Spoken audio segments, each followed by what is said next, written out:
वंदो सतगुरु चरण को, करूं सुप्रीम प्रणाम। अशुभ हरन मंगल करण, धनी श्री देव चंद्र जना, श्री प्राणनाथ निज मूलपति,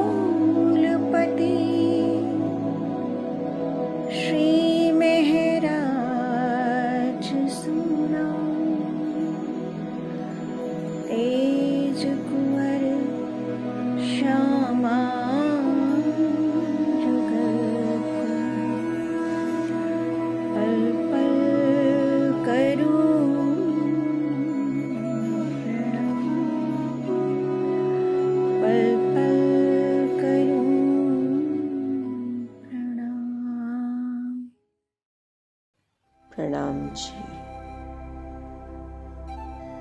हम सभी रूहें श्री गुम्मट जी में अपने प्राण प्रियतम प्राण वल्लभ के चरणों में सजदा करती हैं।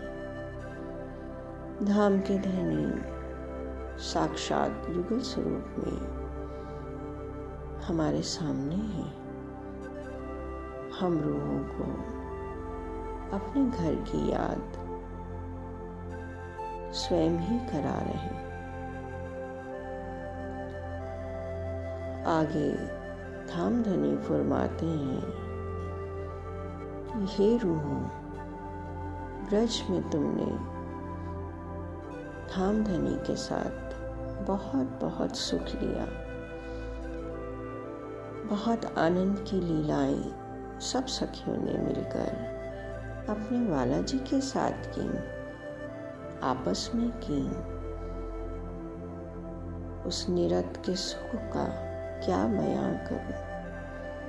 हम रूहें भी उसमें खो सी ही गई थी और स्वयं को गोपी रूप में महसूस करने भी लगी।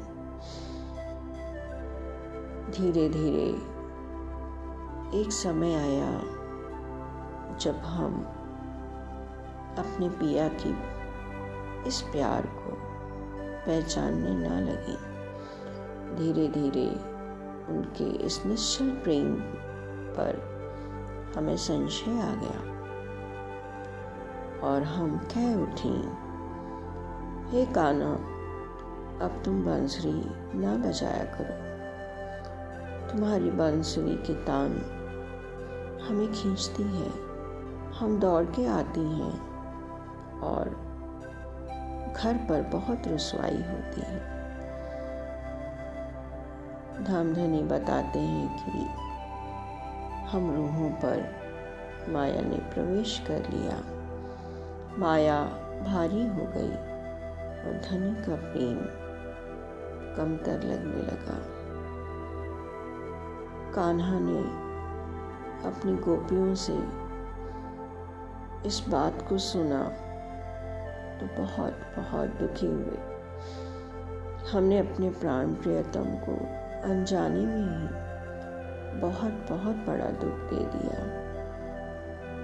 जिन गोपियों में उनके प्राण बसते थे, जिन गोपियों को अपने से अधिक वो प्रेम करते थे, आज उसी प्रेम पर भ्रम आ गया, संदेह आ गया और परिवार, घर, रिश्ते, कुटुंब सब भारी हो गए।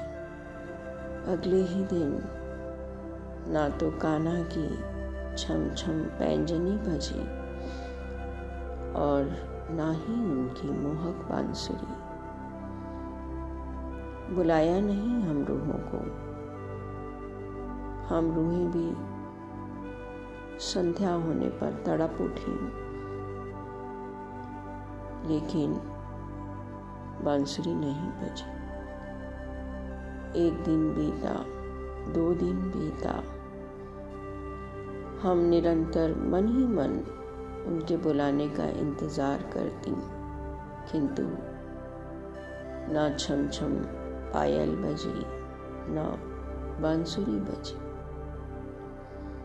समय जैसे थमसा ही गया था।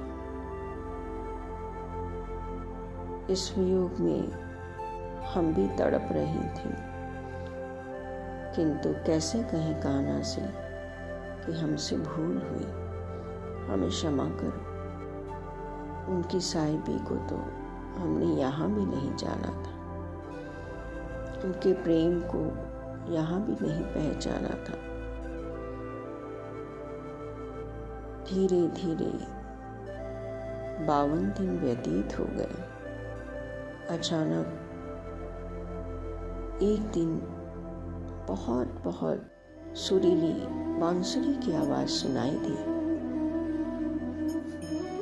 14 लोगों में वह बांसुरी की आवाज़ सुनाई दी, किंतु कोई जान ही ना पाया कि ये बांसुरी कहाँ बज रही है। हम गोपियों के तन व्याकुल हो उठे। मन उमंग से भर गया, ये तो मेरे कान्हा की बांसुरी है, और दौड़ पड़ी उनसे मिलने के लिए। किंतु कान्हा कहाँ है, यह किसी को भी नहीं पता चल पा रहा था, क्योंकि हमारे प्राण प्रियतम ने तो हम सखियों के लिए अब एक नया ही ब्रह्मांड बनाया था।